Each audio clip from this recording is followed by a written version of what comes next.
Сәлем достар, бүгін мен сіздерге вакуум жаттығуын қалай дұрыс жасау керектігін көрсететін боламын. Вакуум жаттығуы ол біздің мына ішкі органдарға арналған керемет жаттығу. Әсіресе босанғаннан кейін қалып қойған ішті кетіруге керемет көмек береді.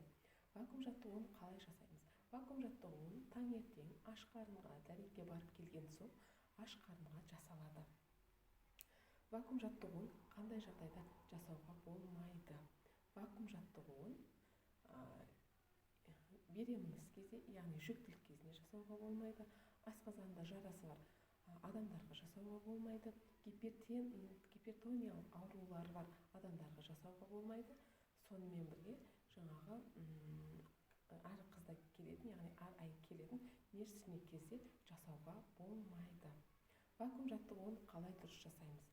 Вакуум жаттығуын дұрыс жасаудың негізгі 3 белгісі бар. Яғни бірінші, вакуум жаттығуын жасамастан бұрын ішпен дұрыс дем аламыз. Ол дегеніміз, ішке ауаны жинаймыз, ішімізді былай шығарамыз, ішті жай ауаны мұрнымен шығарамыз. Ауаны мұрнымен тарттық, ауызбен шығарамыз.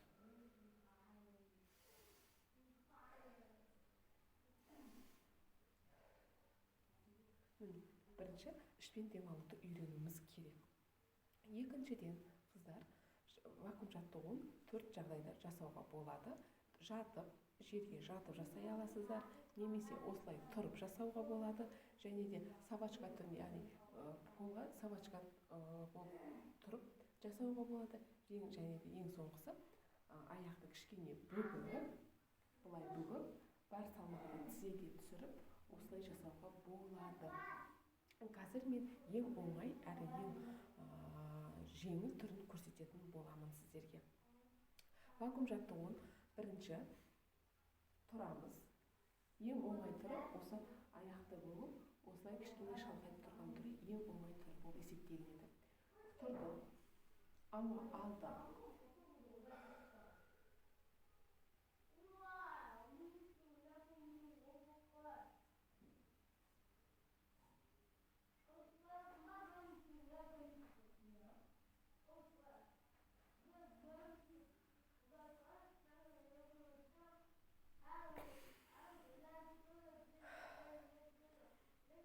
Қазір мен сіздерге көрсеттім вакуум жаттығуын.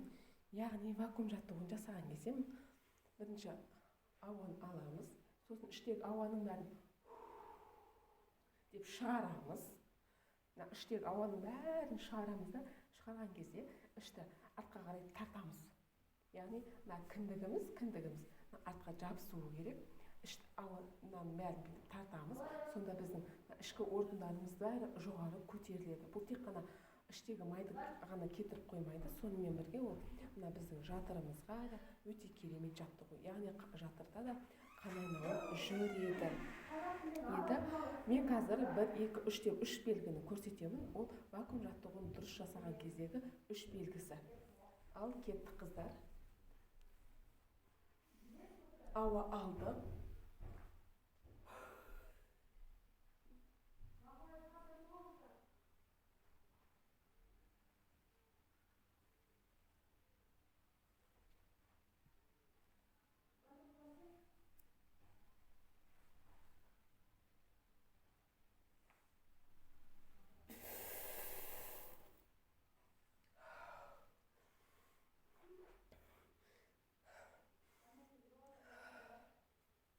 Міне сіздерге вакуум жаттығуының 3 белгісін көрсеттім. Яғни ауаның бәрін шығарып, ішті тартқан кезде біздің ішіміз қабырғаның астына кіреді.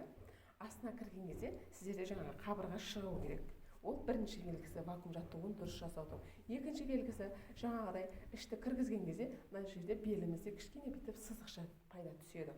Ол екінші белгісі. Және де ең маңызды әрі ең негізгісі ол үшінші белгі. Тамақтың астында біздің тамаққа замок қоямыз. Яғни ішті ауаның бәрін шығардық, ішті тарттық, сосын тамаққа замок қоямыз. Ол замок қойғанның белгісі мына жерде тамағымыз бүйтіп ішке бүйтіп кіріп тұруы керек. Көрсеттім ғой сіздерге.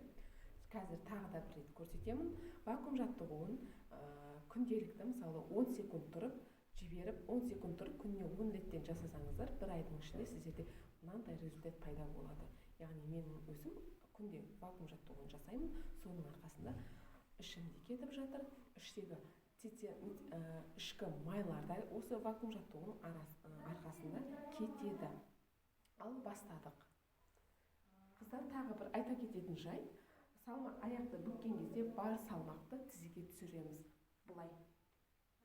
Егер де салмақты тізені жіберіп жіберген кезде бүйтіп салмағымыз түсіп кетуі керек, мұны деп кетуіміз керек. Бар салмақты тізеге түсіреміз. Бірінші дем алдық.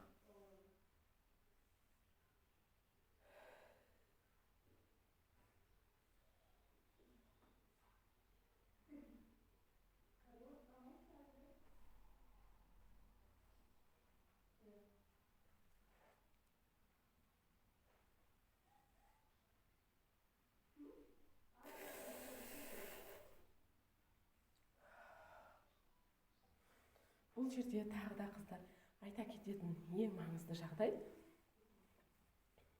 вакуум жаттығуын жасап болған соң демді шығару. Яғни бірінші біз вакуум жаттығуын жасаған кезде бірінші жай болған соң жай ішті жібереміз, сосын ауызбен дем аламыз, яғни тістің арасымен деп жай дем аламыз.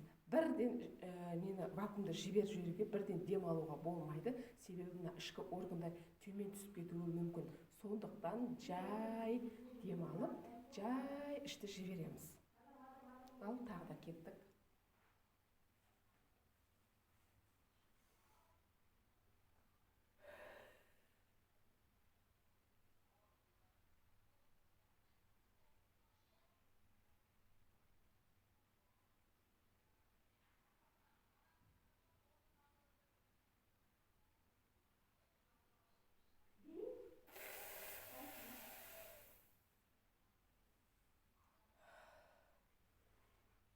Көрдік қой, осылай күнде жасасаңыздар, сіздерде вакуум жаттығуынан керемет, яғни белдеріңіз қыпша бел болады, салбыраған іш кетеді. Ал қыздар, сәттілік, вакуум жаттығуын күнде таңертең жасауды ұмытпайық. Ал менің осы YouTube каналыма тіркеліңіздер, видео